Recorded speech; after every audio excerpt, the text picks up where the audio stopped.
the longer I've been vegan, the harder it is to be healthy.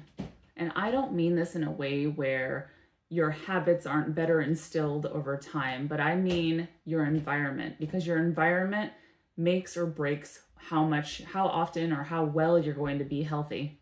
Back when I changed my diet, the only kind of junk food that was in the stores were the things that were accidentally vegan, like Twizzlers and Oreos, things I didn't particularly enjoy.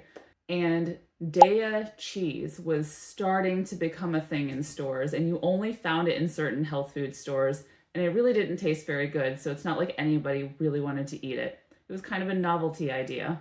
But for the most part, when it came to food, vegans had to rely heavily on whole plant foods. Of course, there were still junk food vegans even back then, because they could eat things like chips, Oreos, and soda, but nobody was thriving on that, and I don't think anyone would suggest it. What's interesting about living that way for some time with the lack of vegan junk food products was you kind of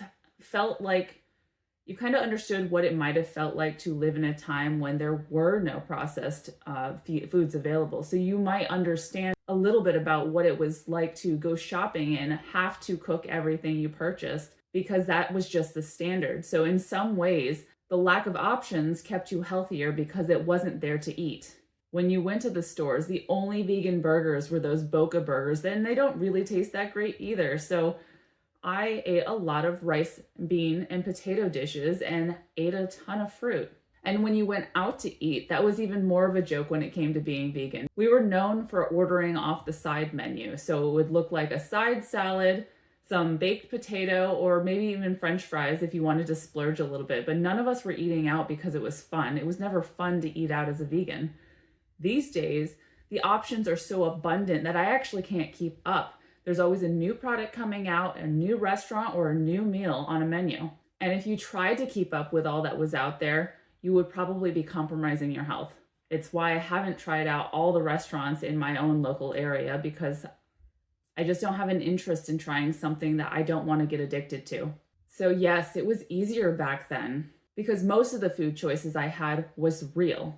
Somewhere along the way, veganism got commercialized. And in some ways, that's kind of a good thing. That means the trend was going up, and that's good. We're trying to get people to change what they're eating. If they liked eating burgers, they had more burger options. If they like cheese, we've got this new cashew cheese. If they like cookies, there's a ton of cookie options. So even though it was commercialized, they weren't trying to be evil and make us unhealthy, but it feels like we got scammed along the way. When I first heard about veganism, you were allowed to be part of the club simply from abstaining from eating animal products. It was regardless of your why. It's a little different these days. I personally decided to eat plant-based for the environment, but I believed it would be terrible for my health, which is how I got into this space at all, because I was doing a lot of research that started with Dr. Esselstyn, and I moved on from there. The more I learned, the more I saw that people could heal their chronic illnesses with diet, and it was something I promoted to my family in order to help heal their chronic issues. So I see people cutting out oils, cutting out junk food, cutting out meat and dairy, and they're healing themselves. And all of a sudden, big food comes in with a lot of vegan junk food, and they think they can start incorporating the vegan ice creams, the vegan cheeses, and you can see it's not helping them stay healthy. And again, these food companies aren't trying to poison us. They're trying to create a product for somebody who can't have dairy. So while it's nice that these products exist to allow people to have that treat every once in a while, the problem is Americans tend to take those treats and make it part of our everyday. And then those people never get to experience what it's like to have the freedom in lack of choices. That's what it felt like when I first started. Lack of choices gave me a freedom. It's fun when you would go somewhere and the only vegan option was one. And when you go out, there's no vegan cheese. Or when you go to a party and the cake there is all full of dairy, you don't have cake. By default, you were healthier just because you had to abstain from all the food that was available. The food in your environment was no longer food. I used to say it would be like trying to eat plastic. It would be like trying to eat my phone. I'm not going there. I'm not looking at that dairy-filled whatever, and I'm not going to eat it because it's not food to me. Well, now that there's a vegan option, we get to have that question in our head that asks, do we want to have this now? And it's a little bit harder to say no to something that you technically can have.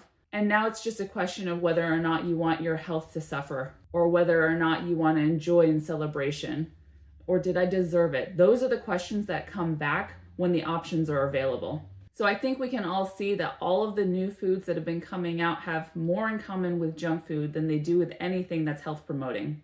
And unfortunately, some people don't realize that. They're buying these new products thinking that they're doing something good for themselves.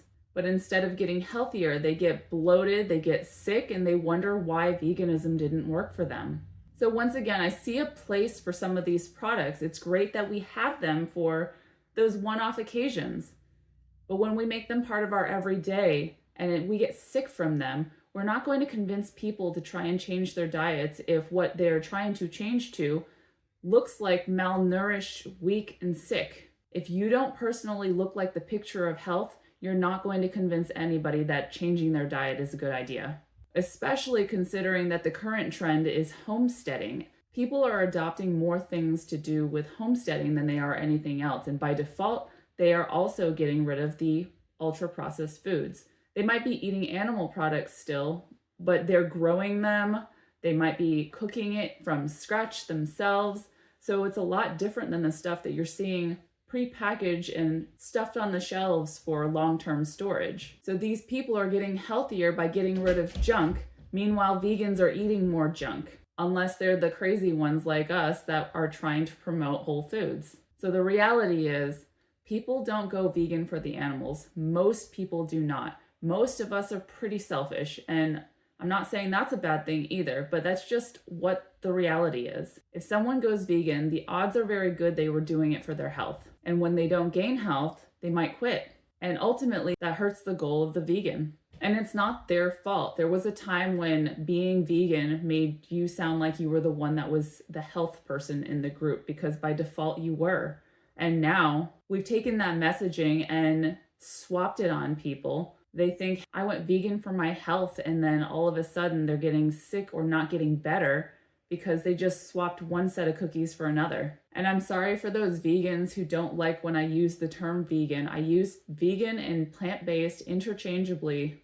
It's easier to do it because for so long you were allowed to call yourself vegan for more than just the animals when I first changed. I think it's an easier term to use because a lot of non-vegans know what a vegan diet is, whereas plant-based is a little more confusing. So personally, I don't like nitpicking the term or getting really strict about it all the time, because ultimately I want people to be healthy and I want them to be able to eat this diet as best as they can without expecting absolute perfection, because I've noticed that when we nitpick at people, they tend to turn away from the movement as a whole and they just stop wanting to be associated with it. And I understand what that feels like too. But if we want people to take veganism seriously, we have to look like the proof that it works. We can't be malnourished. We can't be miserable. We need to be vibrant, healthy humans, because being a healthy example speaks to everyone. So I don't think the answer is perfection. I'm not saying you can't have a burger here or there, or some protein bar, or some Lara bar, or anything like that, because I certainly do eat processed foods every once in a while. But there's a big difference between using them as treats versus using them as your regular everyday food. It's still the standard American diet if you're going to Burger King for an Impossible Whopper versus a regular Whopper. That's all I'm trying to say. Like, you're not making big improvements if that's what you considered an improvement. I've spoken about it many times on this channel already. The best foods are the simplest ones. So look for your grains and legumes, your fruit and vegetables. They're the same basics that have worked for decades. The human body hasn't changed, but our environment has changed incredibly, and not for the good. So I get it. Being vegan for the animals is very important to a lot of people. But being a healthy vegan gives that message power. Because when someone sees someone else full of energy with clear skin and they're happy, it speaks louder than a debate ever would. People will look at you and say, "What's she doing? I want that." And that's how you open the door to these conversations. That's how the message spreads, through example. Out of curiosity, I'd love to know when you went vegan or plant-based. How long ago was it? And did you have vegan junk food in the stores? I went vegan or plant-based at the end of 2013. So it's been almost 12 years. And again, I said Daiya cheese was just starting to be shown in stores. I think Miyoko, when Miyoko cheese became a thing, it was a big deal for us back then. Otherwise, I was living on potatoes. You know that potato-y cheese that you make, the almost like it looks like a Velveeta cheesy sauce. I used to live on that. I used to put that all over everything. It was made out of potatoes, some peppers, a little bit of cashews, and I would make big batches of this yellowy sauce because there was turmeric and carrots in it. And then I would pour it all over my baked potatoes and any roasted broccoli. It was so good. And I used to eat all this stuff in front of other people in the paleo community who were like, I'm afraid of carbs. But I ate all the carbs and I just looked lean and fit. So yeah, you get a lot of questions when you look lean and fit and they're like, you're eating a bunch of potatoes. Give it a shot. So try the health thing for a while, see what you can achieve, and see how many people are turning their heads, wondering what you're doing. That is how you will change people, through example.